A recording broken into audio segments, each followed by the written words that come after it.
Alright, let's continue to the story since, like, it's right there and all. We're back, everybody. And no here we are. chips today, I will say. Oh, we got one day of relief from the big chip empire. Well, that's... It's only been... It's been a couple hours since I had, like, a decent, like, filling lunch. Wait, what do you mean a couple hours? It's Uh... almost 4:20 right now. 2.5, maybe? That's when you eat? Like, yeah, I usually take my break somewhere around like 1:30. Fuckalicious. That's a lot of chocolate syrup. A lot of Nutella. What do you feel The about... Nutella conspiracy? What? What do you feel about Nutella, actually? Never really tried it. Oh, okay. I think it's... Or haven't really had it a lot to... Personally, I think Nutella's overrated. People seem to think it's the second coming of Christ. Excuse me. Majin was like, don't you fucking say you want Nutella right now. What was the lore we developed from Makoto? Oh yeah, it was the she got the last Lego Millennium Falcon. I saw this one photo of like this dad and his two sons holding up a Lego Millennium Falcon from the early 2010s, saying like this was part of like he bought this like the same time they got married, and the wife was like upset like why'd you spend $100 on a freaking Lego set? But then you see like fast forward to today where he's like he pulls it out and his two kids are as excited as shit, and like exactly for that kind of moment. Yeah. Oh, that's awesome.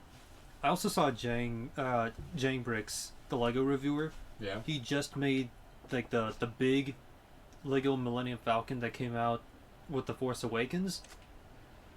Even though that set's like over 5 years old at this point, he like just got around to reviewing it. Yeah. Because he didn't have the physical space to build or even store it.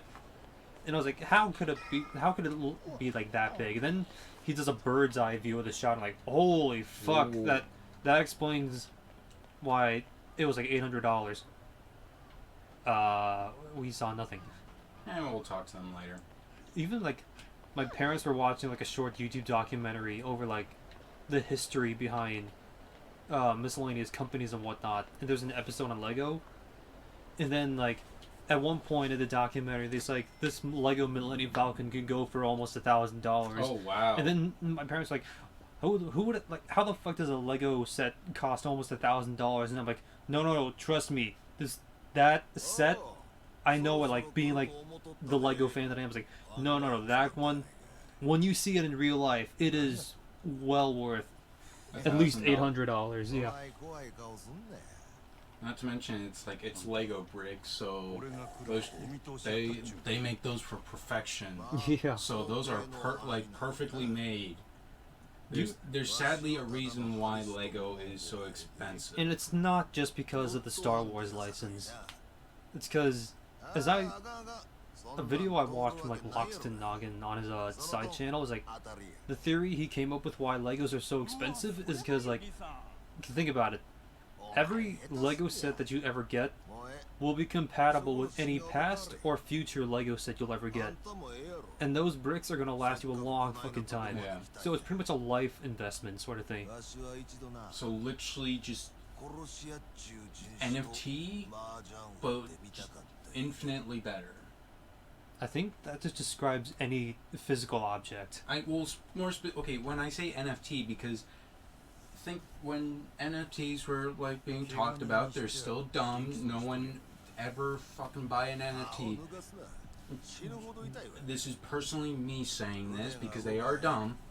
But like one of the things that people were talking about with NFTs, it's like, actually specifically for games, it's like, all right, you have this NFT asset. Let's say like gun. in a game. Yeah, like a gun. Yeah. Where you can basically take that NFT anywhere and use it, and it's compatible with anything.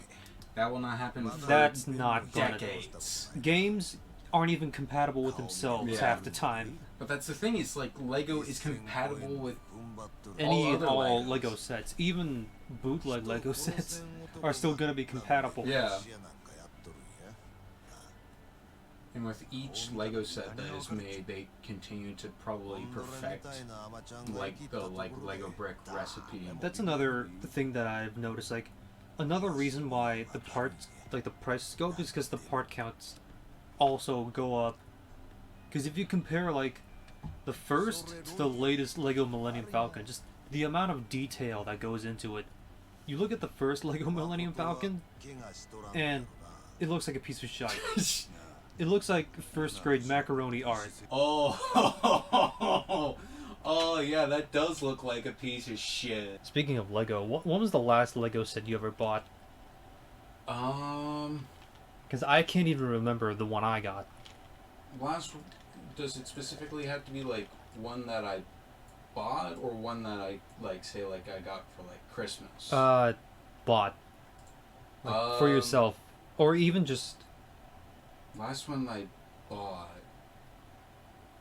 I actually can't remember. Yeah, same. Because I usually just get like Lego for like Christmas.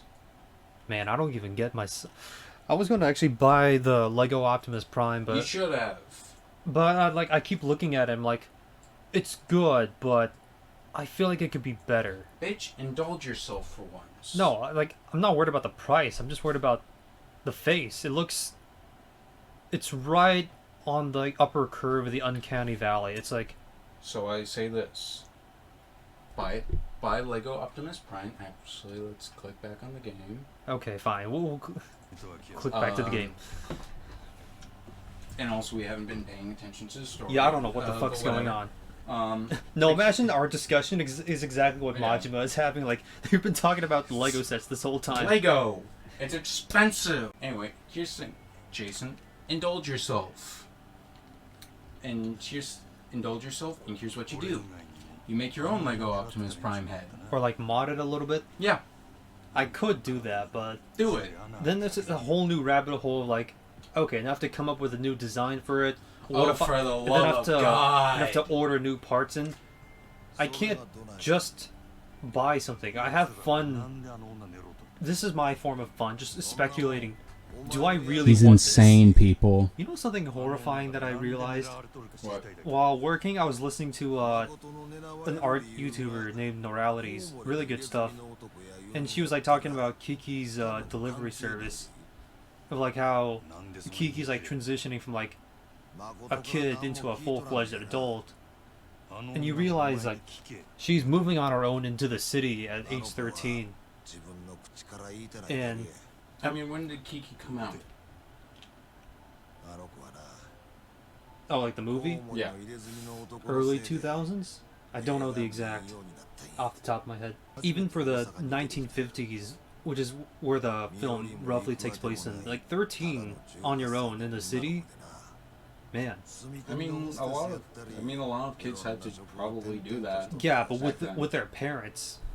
No, even then, like there's probably still a couple of kids that are just like way back then where they had to do that. They had no other choice. Yeah, now, that could be just a fantasized. I'm not sure. Yes, I'm pulling out of nowhere. I'm pretty sure that's like only a city person thing, but she's moving from like countryside, middle of buttfuck nowhere into the big city. But anyway, Neuralities brings up this one like horrifying point of right before she heads out, like she asked her dad to hold her up, like raise her up like when she was a child. And like and the dad spins her around, and then she says something that was like, there is a last time a parent can ever like hold their child up in the air, and you don't realize that it's your last time. Yeah. And hearing that, I was like, woo! Oh fuck! Woo! I was not ready for that. Lee seems like the adoptive father kind of archetype, doesn't he? Speaking of like adoptive fathers, Spy X Family, pretty good. Oh yeah, perfection. Oh, I need to catch up on the anime. As like someone who's been reading the manga for a while and finally got to watch it in animation, like, huh? They actually done it. They nailed the art style. Like I've read the manga. I can't remember to what chapter, but I got pretty far in. I think definitely after the tennis arc. Oh, okay. Oh shit, that reminds me of something that happens. They perfectly match the art style of the manga. Yeah. Perfectly with Anya's like expressions. Yeah, they really just got her perfectly. And the voice acting. Yeah, they got Japanese perfect voices for everyone. Specifically. I'm not sure about the English dub. Is it even? I don't know. Okay, I don't know if it exists or not. Actually, probably. Maybe. I mean, like with how fast like they're put out. Yeah. But like the voices that they picked are perfect. There's only one complaint I have about the anime adaptation is that some of the architecture I think is kind of inconsistent. Sometimes you get like the 1900s sort of style, and then some other random frames there's like a really modern Japanese building, and like, hold on, what era are we in? I thought this was like it's probably like a mix, I'd maybe say. Yeah, there's like only like it happens really once or twice enough for me to notice. Like, hey, wait a minute, Is this like in what the century anime or are the we in? manga? Just in the anime. Because the manga, the entire thing is like mid 1950s. Yeah. Back when TVs had like fucking knobs on the sides. You know what I think is the secret behind Spy X Family? What? Because Anya is really the crutch. She's the crutch of the whole thing. The whole story kind of relies on her. And Yeah. I think what's like best about her is that she feels like an actual curious and dumb as shit 5-year-old. Because the way she confuses basic scenarios that we adults would understand, but she does it in a way that only a 5-year-old could like misinterpret. It feels genuine. And it kind of makes us like understand ourselves as like 5-year-olds. Yeah, it makes me think of myself at age 5 when I was dumb as shit like that. Or not dumb, just like I just didn't know how the world really worked. Anyway, so we don't know what the hell is happening. Yeah, anyway, I don't know what's going on. There's actually something about the manga chapters I wanted to talk about. That there's a reason I told you like don't read too far ahead, but after this you'll be fine too. It's that at one point Damien almost gets a Tonitrus bolt, and then Anya covers his ass, but then she goes to it. Twilight being super proud, like, hey Dad, I fucked up, I got another penalty bolt, but I'm like becoming friends with Damien. And he's like, oh fuck. In the chapter, the stress of hearing shiny. The stress of guys, I'm in the middle of a story. The stress of Anya receiving another Tonitrus bolt causes Twilight to faint.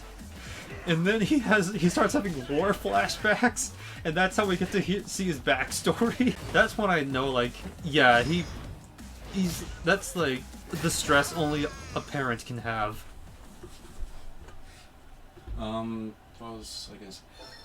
think one thing that, okay, though I probably have to watch the anime again to fully see and confirm this.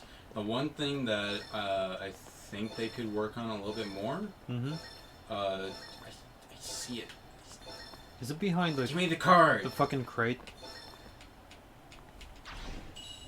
Ooh. What? One thing that I still want to see more, potentially they could improve on,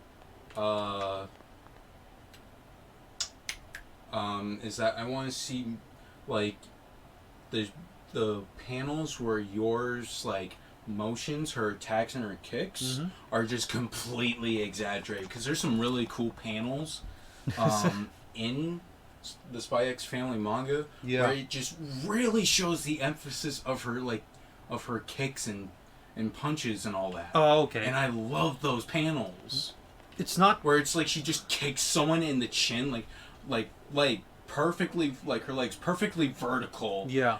And the dude just gets shot up between two pipes as he just sticks there like a punching bag. Okay, it's not perfect, but hey, Bob.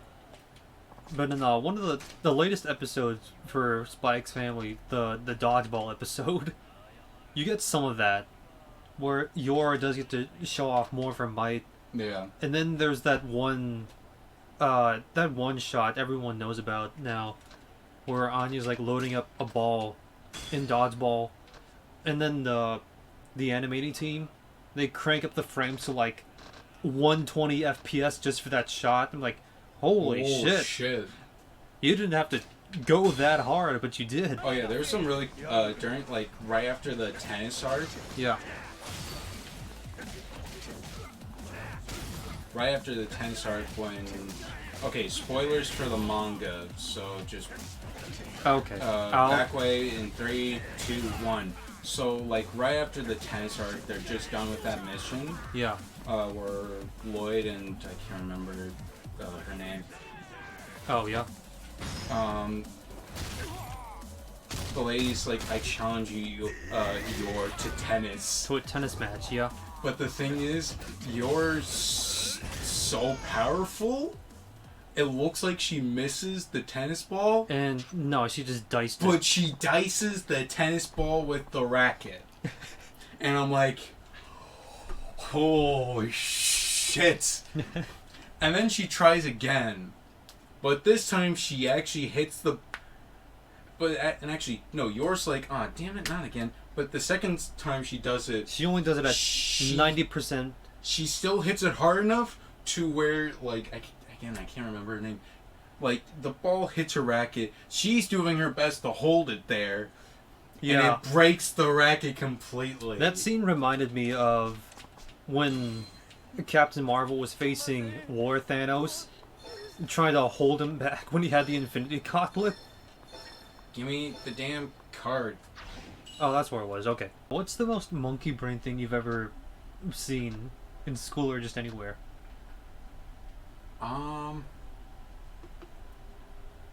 In school? Or just like anywhere. I remember in middle school there was that one stairway right next to the cafeteria that students turned the ceiling into a dartboard by throwing their pencils up at it. I remember that. And the story of like how I actually cannot remember. You tried to do it, but a teacher caught you. Oh yeah, well that was. Ooh. Oh, shiny. Though I actually did try doing that in a. It wasn't at the stairs, but it was like in a hallway. Mm-hmm. And I was just like, and I just had to use the bathroom, so I just went there. But I usually put my pencils like on my ear. Oh yeah, you used to do that like, a lot back in the day. Took it off my ear. And I'm like, oh, And I tried it. I failed, and the teacher saw me. I don't think I was sent to the principal, but it was just like, don't do it again. The teacher's like, don't fucking do that. I think by far one of the most monkey brain stories my sister mentioned. So I'm like mediocre at schoolwork, but I have really good applied intelligence. My sister and her friends are the complete opposite.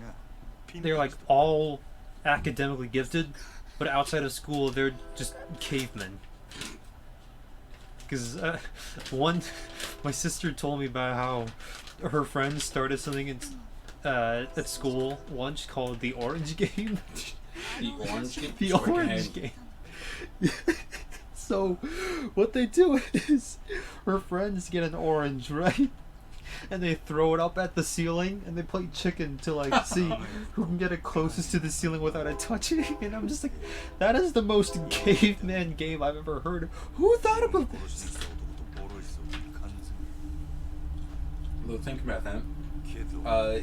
During summer camp, like white camp, yeah. What I did.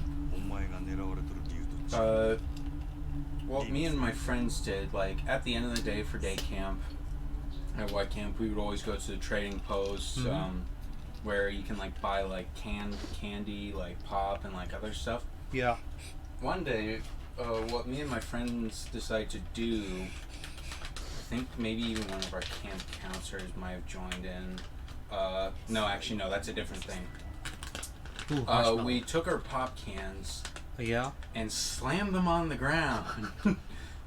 Specifically to see if we could maybe get like a small hole in them and just drink out of it like that. What? That's what we did. We threw our pop cans as hard as we could on the asphalt ground. Hope to see if we could get like a small, tiny hole in it and just drink from that. Like full loaded cans. Yeah. This sounds like shotgunning, but with extra steps.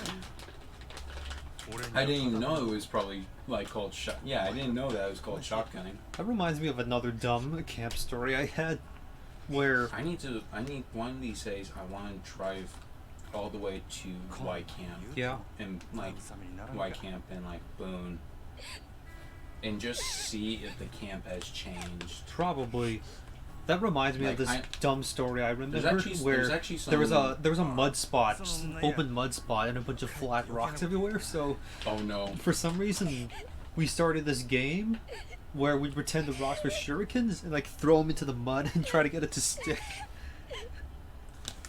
Now, how thick was the mud? I don't know. It was pretty thick. Just the entire patch. It was a mud patch on the ground.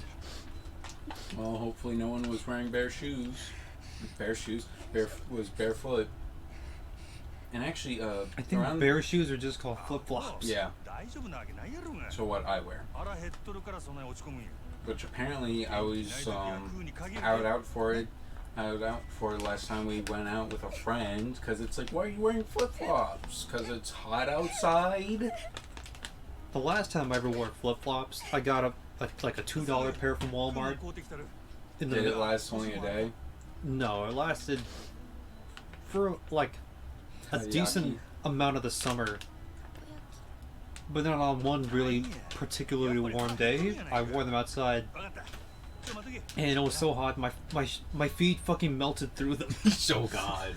And so I could feel the singe of the sidewalk. I was like, ooh, ah, Hot. Okay, so we gotta go get Makoto taiyaki. oh, we're getting her what? Taiyaki. Oh, taiyaki? Taiyaki. Yeah, I love that stuff. Though, and actually, as I was saying, one of these, like, I want to go and drive over to Y Camp to see like what's changed, because it's actually a decent sized like summer camp. Yeah. Like, it's actually pretty big, and to get there, it's you have to go on a gravel road. But the other thing is like I think somewhere close by, there's actually some parks. Huh. Like national. Yeah. Oh, okay. Like, say, like ledges. Mm-hmm. Stuff so like that. we could one day, if we wanted to, Oh. we could try driving over there. Yeah, that sounds nice. Oh shit! I gotta get you some taiyaki ice cream. That's some good stuff. What? Yeah, it's like like a taiyaki, but inside's like half red beans and the other half's like vanilla ice cream. It's pretty nice. Now, is red beans like actual like beans? Yeah. Or? They're like sweet beans.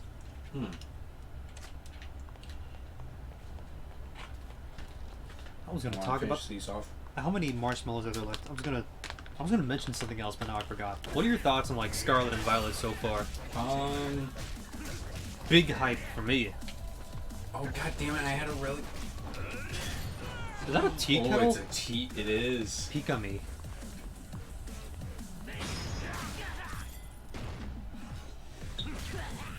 I'll answer your Oh, oh shit! No, Todoroki.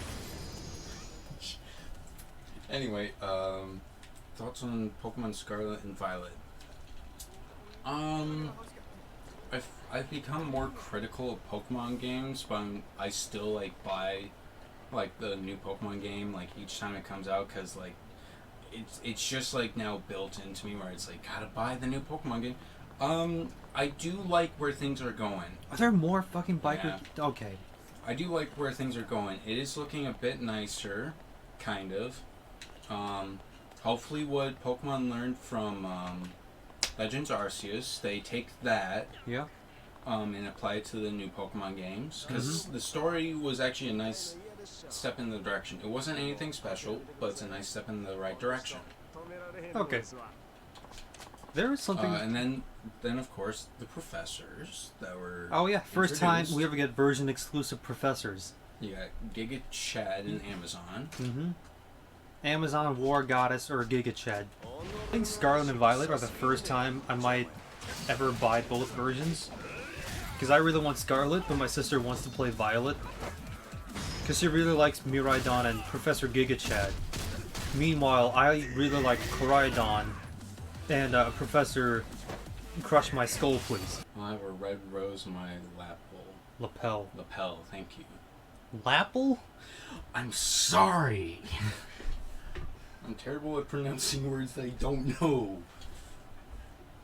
Like on how I said Vinley instead of final. You what? This was a long time ago. This was actually a long time ago, like back in freshman year of high school.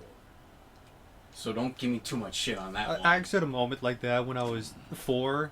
I was playing the first Star Wars Battlefront and I just beat the Gungans with the droid army. And like when you beat a stage victory and big green letters pops up across the screen. And I was playing them and my mom asked me like, "Can you even read that word?" And I just looked back at her like, "No." Vacuum? Vacuum? I've had this weird string of accidentally guessing correct things that happen in future Pokemon games, like during Ultra Sun and Moon. No, Let's Go Pikachu and Eevee. I had a guess that now is like the perfect time for Nintendo to or the Pokemon Company to scale back on the Pokédex. And then a week later, we get the news from Sword and Shield that they wouldn't bring back the full national dex. I'm like, that was a weird coincidence, but. And then, I mean, I again, this is an old topic. I understand why they don't bring back the full national dex, but come on. No, actually, thinking about it since, I doubled down. They should exclude some Pokemon from the Pokédex every generation. And then, when Brilliant Diamond Shining Pearl were announced, I had this idea of expanding the Sinnoh Underground, making them basically into a miniature wild area. And then the games come out, and that's exactly what happens. Whoops! I was actually making a video about my idea, and then we immediately get the news, like the day after I started recording, of, oh yeah, the Sinnoh Underground's been completely revamped, and there's wild Pokemon in there, and I was like, motherfucker, those Nintendo ninjas are stealing my ideas. Shit. And then the next random prediction that I got right was something that ended up happening in Legends Arceus. It was my idea of something called the Unique Pokemon that was straight out of the Xenoblade series, where there'd be one particularly powerful Pokemon that would just be roaming, that had unique movesets or whatnot. And then the day after I started recording that video idea, we get news of the Alpha Pokemon in Legends Arceus, and I'm just like, come the fuck on! The Nintendo ninjas are stealing all my ideas. And then my latest prediction for Generation 9, that came also by accident, was I was gonna replay Pokemon Sword with a new character, this OC I named. I themed her completely around bug types because I remember no major character uses Gigantamax or Beetle, and I wanted to give bug types a chance, so I was gonna make this character the up and coming gym leader who specializes in the bug type. And the idea for the name I had for this character, Scarlet. What games are coming next? Scarlet and Violet. And I'm just like, no. How? I had another idea for that I was gonna make a video about that might be correct. So you know how people always, the biggest request that people have is you being able to face gym leaders in a different order, and they'll have different teams depending on how many badges you have. Anyway, I had an idea like that where you could challenge the gym leaders in any order, except my thing was that the gym leaders wouldn't have different teams. So if you wanted to immediately go from the 1st to the 7th gym leader, you could. But the 7th gym leader is not gonna make an easier team for you. No, they're like, fuck you. If you came all the way to number 7, then you're gonna face my number 7 gym leader team. And they did say in some of the news that in Scarlet and Violet you could, it's way more open range and you could do stuff in a more like your own pace and whatnot. So instead of making a full video about my gym leader idea, I guess this is now that video. So yeah, I think it'd be nice if you could battle the gym leaders in any order, but they didn't adjust their teams.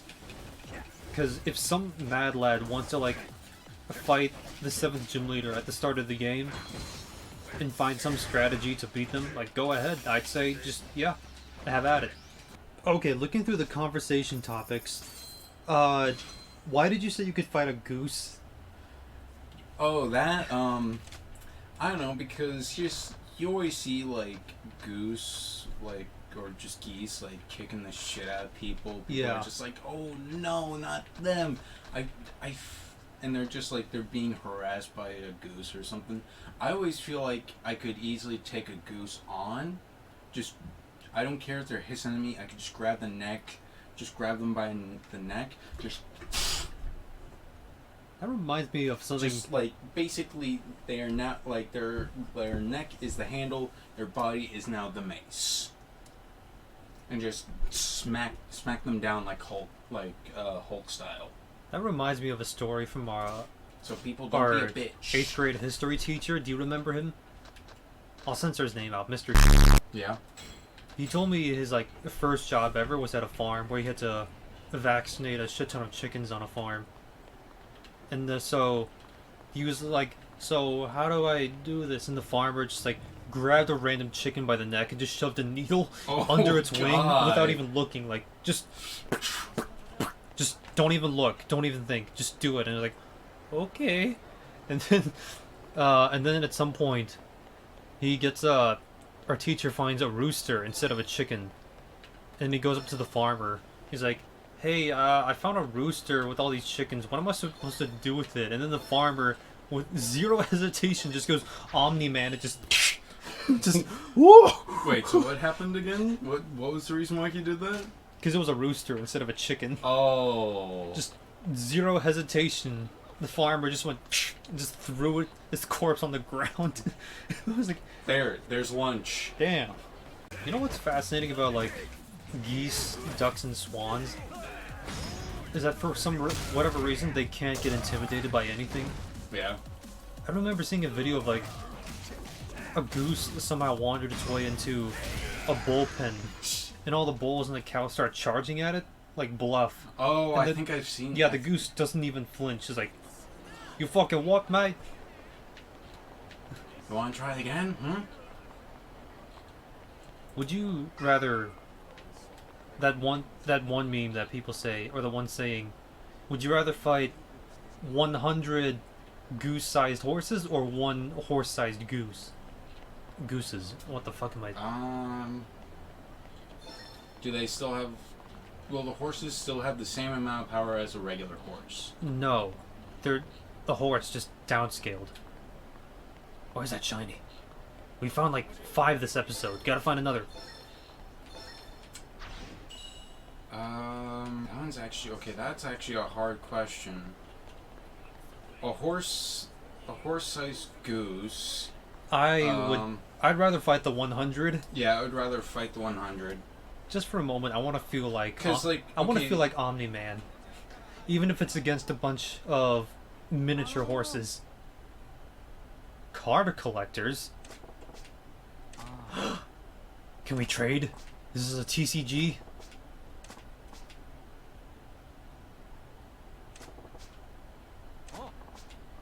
I was in a capstone group, and our like team leader mentioned. Oh, we might get some stuff if we get like a full set. Oh, okay.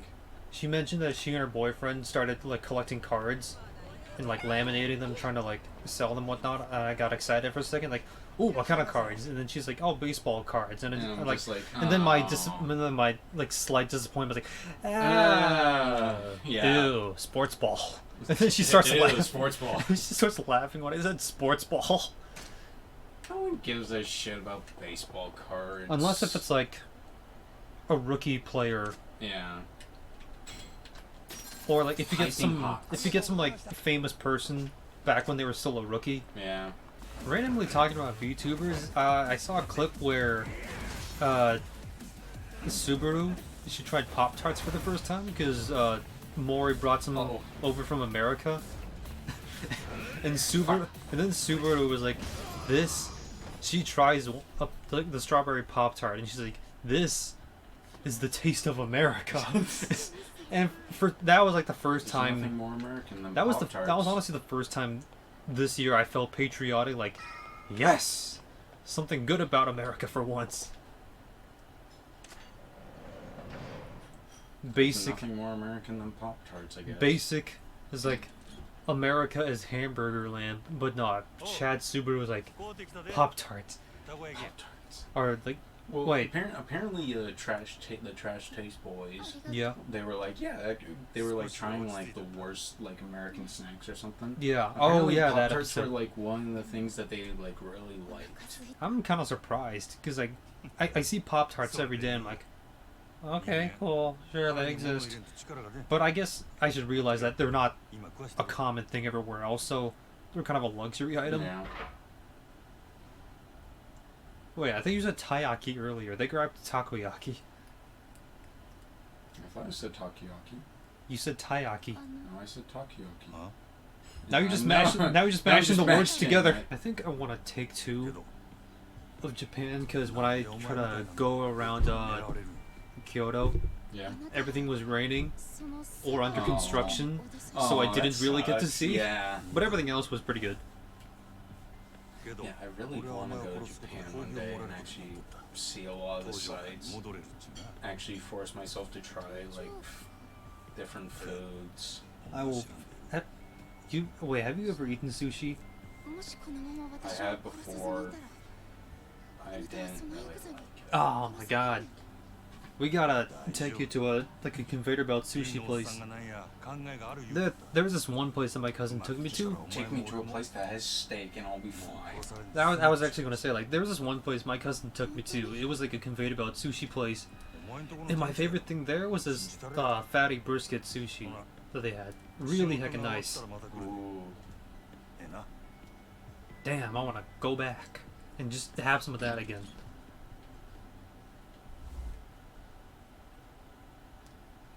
I also made like a Facebook post saying the Japanese Not the end of the chapter. Japanese 7-Elevens are nice, but cold rice is a sin.